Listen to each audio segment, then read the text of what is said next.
राधे राधे। परम श्रद्धेय स्वामी राम सुखदास जी महाराज द्वारा रचित प्रश्नोत्तर मणिमाला की श्रृंखला का आज का प्रसंग है भगवत दर्शन। एक साधक ने महाराज जी से प्रश्न किया कि भगवान के दर्शन कब होते हैं। महाराज जी कहते हैं कि इसमें 3 बातें हैं। एक, कभी व्याकुलता हो और कभी निश्चिंतता हो, तो ऐसा होते होते कभी दर्शन हो जाते हैं। दूसरा, कुछ भी इच्छा ना हो, न संसार की न परमात्मा की, तब दर्शन हो जाते हैं। और तीसरा, केवल व्याकुलता हो जाए तो दर्शन हो जाते हैं। भगवान को हमसे कोई काम लेना हो तो वे हम अपनी इच्छा से भी दर्शन दे देते हैं। भगवान दर्शन दें, यह हमारे हाथ की बात नहीं, पर हम भगवान के हैं, भगवान हमारे हैं, यह मानना हमारे हाथ की बात है। जो हाथ की बात है उसको मान लें तो फिर किसी की ज़रूरत नहीं। एक प्रश्न महाराज जी से पूछा गया कि भगवान के दर्शन से क्या होता है। महाराज जी कहते हैं, भक्त मुक्ति, ज्ञान, प्रेम आदि जो चाहता है वे सब दर्शन करने से मिल जाता है। यदि भक्त अपनी मान्यता का आग्रह न रखे तो दर्शन होने पर उसको तत्व ज्ञान हो जाएगा। भगवान का स्वभाव है कि वे किसी की मान्यता को नहीं तोड़ते।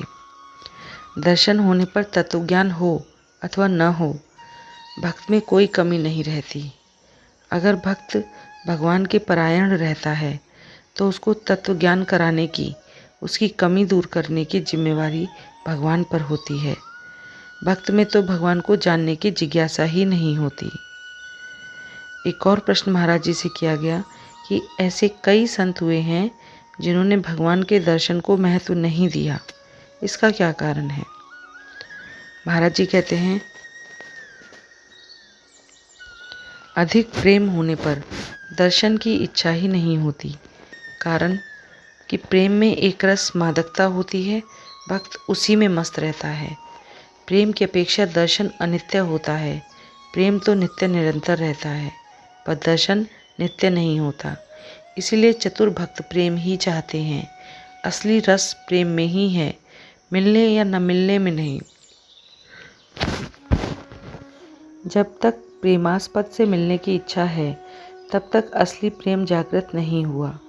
असली प्रेम जागृत होने पर प्रेमास्पद मिले या न मिले कोई इच्छा नहीं रहती। एक प्रश्न महाराज जी से किया गया कि शूर्पणखा, दुर्योधन, शकुनी आदि ने भगवान के साकार रूप के दर्शन किए थे, फिर उनमें काम, क्रोध आदि दोष नष्ट क्यों नहीं हुए। महाराज जी कहते हैं कि वास्तव में उन्होंने भगवान के दर्शन किए ही नहीं थे। वे भगवान राम और कृष्ण को ईश्वर रूप से न मानकर मनुष्य रूप से ही देखते थे। फिर ईश्वर दर्शन कैसा।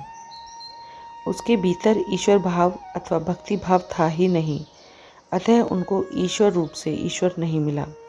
संपूर्ण जगत भी ईश्वर रूप ही है, पर मनुष्य मानते कहाँ हैं। एक और प्रश्न महाराज जी से किया गया कि परमात्म प्राप्ति में कोई कारक या कर्ता नहीं चलता, परंतु संतों के द्वारा दूसरे को भगवान के दर्शन करवाने की बात भी आती है, इसमें क्या कारण है। महाराज जी कहते हैं कि यह बात लोगों की दृष्टि से कही गई है, वास्तविक नहीं है। भगवान के दर्शन करना और करवाना हाथ की बात नहीं। भगवान कृपा पूर्वक अपनी मर्जी से ही दर्शन देते हैं। कर्ता तो स्वतंत्र होता है, जबकि भगवत दर्शन करने वाला स्वतंत्र नहीं होता। भगवान से प्रार्थना हो सकती है, पर उनके ऊपर शासन नहीं हो सकता। अगर खुद की इच्छा हो तो संतों की कृपा भगवत दर्शन में सहायक हो सकती है। एक और प्रश्न महाराज जी से पूछा गया कि भगवान के दर्शन हों और वे कहें कि वर मांगो, पर कुछ मांगे नहीं तो क्या फल होगा। महाराज जी कहते हैं, मांगने से वस्तु के साथ संबंध होता है और कुछ न मांगने से भगवान के साथ। अतः जो कुछ नहीं मांगता उसको भगवान अपने आप को दे देते हैं, अर्थात उसके अधीन हो जाते हैं। एक साधक ने पूछा कि भगवान के दर्शन होने पर भक्त स्तुति करता है या स्तुति होती है। महाराज जी कहते हैं, स्तुति करता नहीं, प्रत्युत स्तुति होती है। श्री राधे राधे।